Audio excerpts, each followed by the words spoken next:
అర్జునుని భార్య పేరు సుభద్ర. సుభద్ర.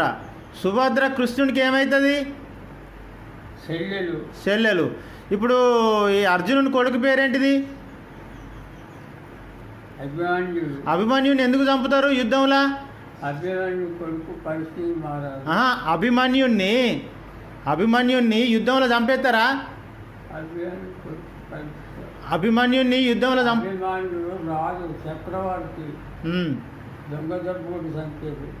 ఎవరు చంపుతారు? కర్ణుడేనా చంపింది? భీష్ముడా? అభిమన్యుడు గెలవలే, మొత్తం అందరూ ఓడిపోయారు. అందరూ వచ్చాడు లాస్ట్ వరకు. కర్ణుడు సాడికలు ఉండి దొంగతనం కొట్టి నాలుగే కొట్టాడు.